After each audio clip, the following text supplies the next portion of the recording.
Hello and welcome to my YouTube channel.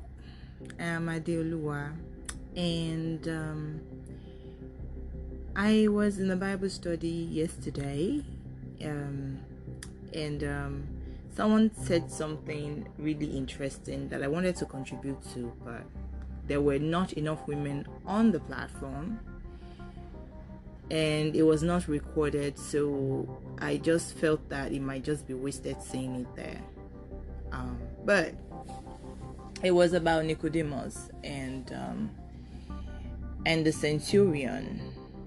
Not about them exactly, but the fact that those two men were wealthy, and one of them was not just wealthy but had authority, was like what you can call a general.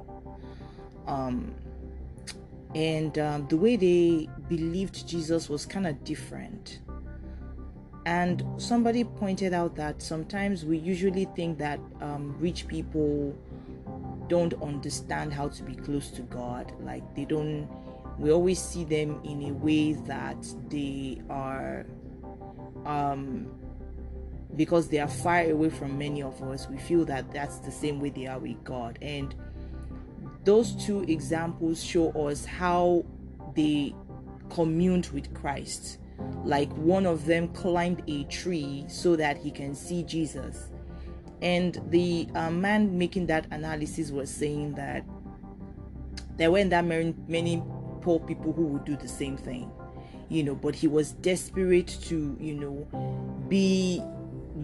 to see the Lord, and so he climbed a tree, a whole man of his status and everything, and then the centurion was like, no, don't bother coming to my house, like just send your word and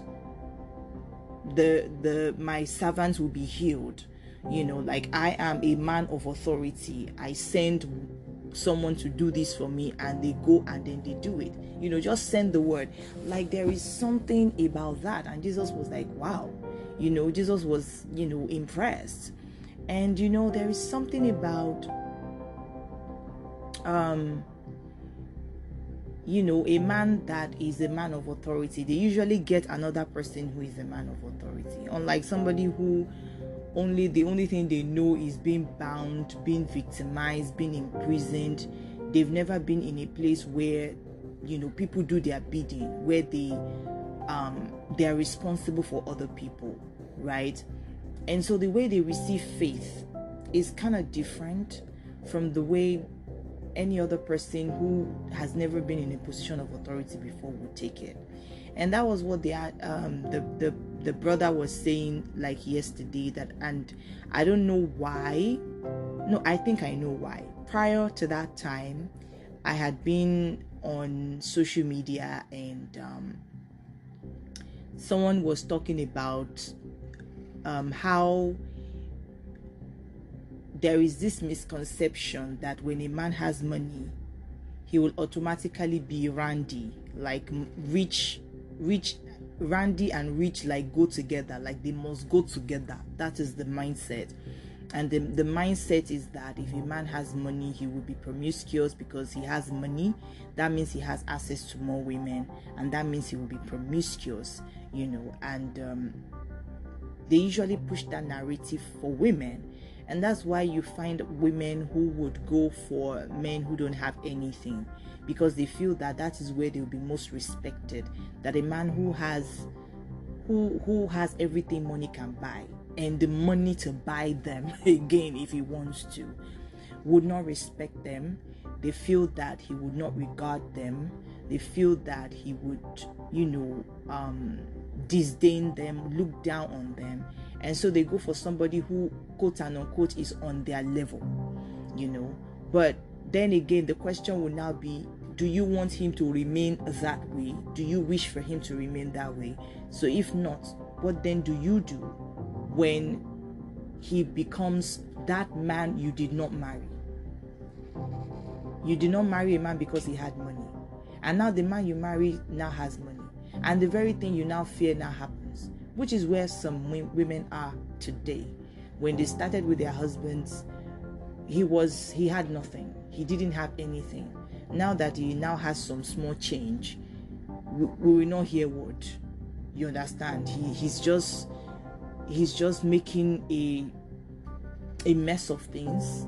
He's disrespecting his wife, and you now wonder, like, how do things now become like that? Is it that women have to just stick with struggle just so that the man can behave himself? But you see, during the Bible study, and the word of God is complete, just when you experience or listen to some things that makes you wonder and ponder, the word of God just comes and dispels that, and I didn't have a chance to thank the man, for the analysis, because God really spoke through him, and I heard more than what he was saying. And what I'm going to say is this: what I've spent the last 6 minutes plus saying is that cast down any imagination that is poverty oriented. Anything that you're thinking that is not grounded in facts, much less truth, dispel it. Don't say, yes, I've seen this, I've seen that. How many have you seen? And women were saying, look, they've dated men who had money and they were well behaved. They weren't cheating, they weren't gallivanting, they weren't disrespectful. And the what led to all that talk at that time was a woman who requires that the man she's with be the one to pay the bills and has the money is not a good thing. Like, you should have your own money. And some women were saying, but that is not the point. The point is not that I don't have my money. The point is not that I don't want to have my money. The point is that I want a man who can take care of finances. I want somebody who will become like me, or is like who is what I want to become, or who is what I have become. And that not every woman who wants a rich man, and that was the issue. Like, if a woman, like, it's like they're shaming women who want to be with wealthy men or well-to-do men, like they are scavengers or gold diggers. And some women came out and said, look, not every woman who wants to be with a wealthy man is a scavenger or a gold digger. Many of these women have their own money, they have their own purse. They make their own money. They are from rich families as well themselves. So how then would you now say that any woman who wants that is a gold digger or something like that? That is on one side. On one side, women are shamed for wanting to be with a rich man. This is outside of those who are looking for a man to rip off. We're not talking about those. We're talking about a woman who wants financial security, who desires financial security. Like, nobody in their right senses will tell you to marry a man who is not financially secure. Like I don't know, unless you two have agreed that you will be the one to pick up the bills and all the bills, then it is not proper for you to be with a man who cannot take care of himself and you as well. Does that mean you would depend heavily on him, especially if you are making your own money? No. But at least you know that you have somebody who can take care of you, who is able to take care of you. That is on one hand. That's one side of shaming. The other side of shaming is like they're shaming women who want rich guys, and on the other hand, they're shaming rich guys as well. So it's so funny. I don't even know what to make of this, like, so they shame a rich guy who has money and say, oh, he has money, he can't be faithful. Why should he be? He can afford to be with any woman he wants.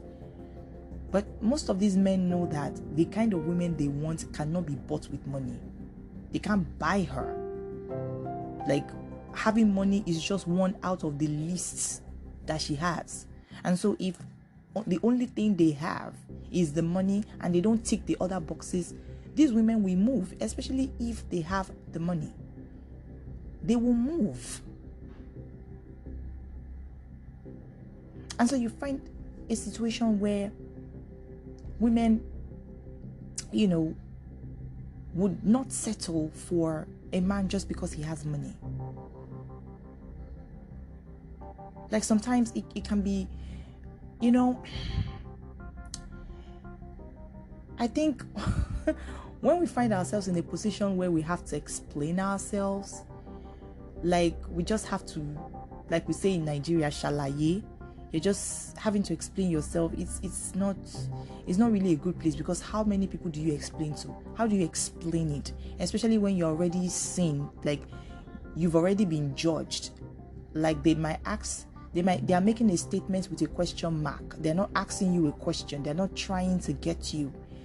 They're already telling you that if you want a rich man, so in other words, you should go for a man who can barely feed himself, just to prove that you're not a gold digger. I beg your pardon? I don't think so. And a lot of women have fallen for this, unfortunately. They go with men who they see as potential. Yes, he might have the potential to make money. But what does he have a potential to do when he makes that money? You don't know. You cannot predict the character of a man after he's had money. The issue is not that he will have the money. The question is, what will he do to have this money? What is he capable of doing to have this money? And when he has this money, how will he act? I've been watching it on repeat. I don't know why. Maybe because the guy is handsome or something. I don't know. I don't know, man. But I've been watching this movie on repeat. It's a Nigerian movie, Drawn to You. I believe it was released on February 14th, and I think it was just amazing. Now, I think you should go and watch it, because it just sort of buttresses some of the points I already made.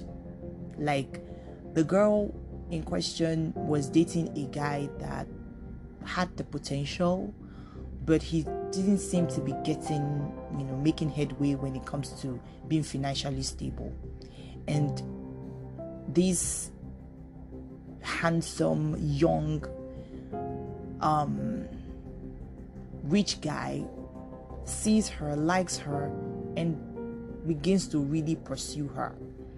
And one thing I've noticed about rich guys is that when they like you, they go to your family. Especially if they can't get to you directly, they see that you're not going to respond, they go to your family. That's one thing. The second thing is that when they see who they want, they don't waste time. Because I think one of the hallmarks of a rich man is that they became rich because they seized opportunities. And so it has become a culture for them that anytime they see opportunity, they don't just wait. As I was saying, rich men usually know how to seize opportunities. Like, because they became that way, they became wealthy based on the fact that they just seized series of opportunities that panned out for them, right? And that they just continue doing that. I mean, once you find something that works for you, you just keep doing it and you keep doing it. And sometimes they apply the same principle to other things that they want as well, or other people that they want in their life. They don't waste time. They don't sit down and start watching and observing. They know how to usually read people on the spot, because they don't have all day or all the time in the world to study somebody. So they know how to just pinpoint what is most important and say, you know what, I want this person around me. And they can just look at somebody and say, this one is a player, this one is a pimp, they can just read somebody's character just by spending a few minutes with a person. And I think it comes with trial and error. in their journey to the status that they have. And so they don't waste time, unlike people that would say they don't know what they want. They usually know what they want, and they go for it hard, right? So in this movie, Drawn to You, he saw her, he liked her, and he went for her. I don't want to spoil the story for you, but he ended up doing some things that rich guys are known for doing, which is not always like the best, but eventually the good side of him won out. I guess that was like he underneath the go-getter, do what it takes to get what I want person, he kind of hides his good side underneath that, and that is also another thing. The riches is what you see as a woman, and I'm talking to the women. I'm not really interested in what other people are saying against being with an already made man, right? But I'm just telling you, if you're having doubts and you're thinking that I don't want to be seen as a gold digger, I don't want to be seen as all of that, so please, if a good man comes to you and he's an already made man and you like him, give him a chance. Don't discriminate against him because he has money, because really, where is the sense in that? Like, would you not be with a man or date a man because he has money? Like, that would be a wrong reason, don't you think? If he has other character flaws, then that is, the character flaws should be your issue, not that he has money. I mean, it's not even funny. Like, you can date a guy if he doesn't have money, but you can't date a guy if he has money. Like, how does that even make sense? So whatever prejudices you have against rich people, remove it. If you have any intention of making headway financially in life, because you are going to get to that status and you'll be seen the same way. So you have to start dismantling that mindset. Don't see yourself as somebody that must have plenty for you to be attracted to a guy that has a lot. A man that already has money does not need a woman that has money. He needs something more. So here is the thing, be you, be yourself. You understand? Be yourself. Let who you are shine through you, so that when you are seen by the right people, they will really see you. And don't listen to people don't say what if people say. Forget what people will say. They're not going to live your life for you. They're not the one who would live through your experiences with you going on forward. What I'm against is dating a man or being with a man that has no character or that has shady behavior. Now that is what I have issues with. Whether he has money or not is not even the issue for me. But you cannot be prejudiced against or biased against a man because he has money and just assume that with money comes bad character simply because some people change. You have to understand that a man that already has money, what kind of changing does he want to do? Right? So he has the money. Check him out and see if he has those character that some people tout rich guys have. Will he disrespect you? Of course not. If he does, it's not because of the money. It's because he has a character problem. Money is not the reason why people misbehave. Money just exposes either the best in you or the worst in you. Money is a medium of expression. I like that. Let me say that again. Money is a medium of expression. And so, if you are a horrible person, you would express yourself horribly with money.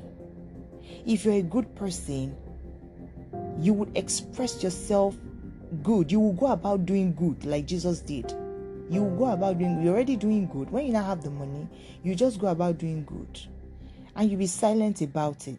You won't make noise about it.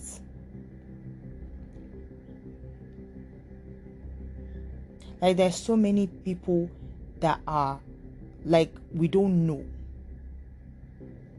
them, but they are very wealthy, probably even more wealthy than the ones we do know, and they're just going about minding their business, living their life.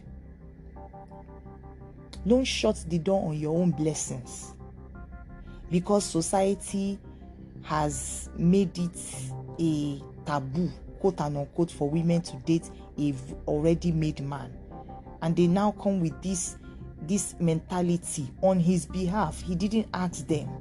These men didn't ask them. You now make a statement on their behalf like we were not there when he was making his money. Those who were there when some men were making their money, what did they get out of it? What did they get out of it? If a man has is greedy, is a Casanova, money will expose it. It's not the money that will give him playboy vibes.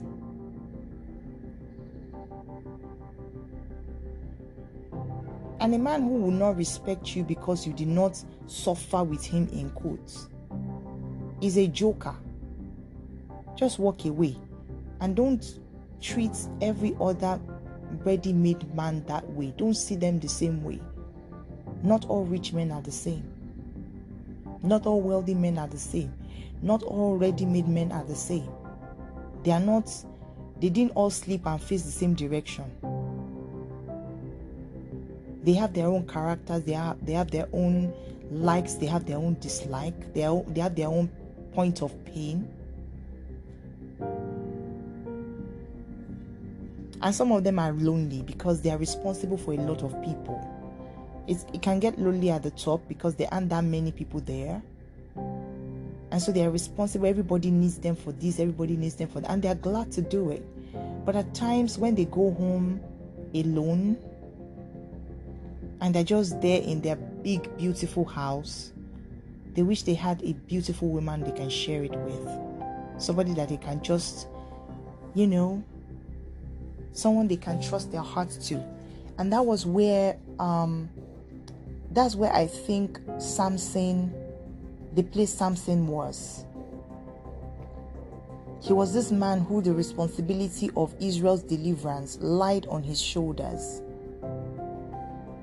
And at some point, he began to feel lonely. He felt tired.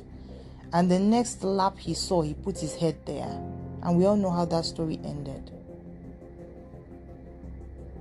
Don't be the reason why a man will fall for a Delilah because you refused to be with him. Because he has money, because he has power, because he has influence. And you just attach bad character to him. Don't do that. Don't.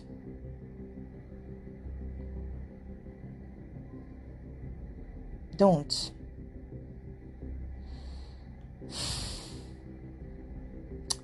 Guard your heart with all diligence, for out of it flows the issues of life. Remember that God has not given you the spirit of fear, but of power, love, and a sound mind.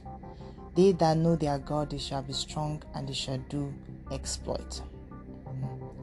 The Lord is our shepherd. Shalom.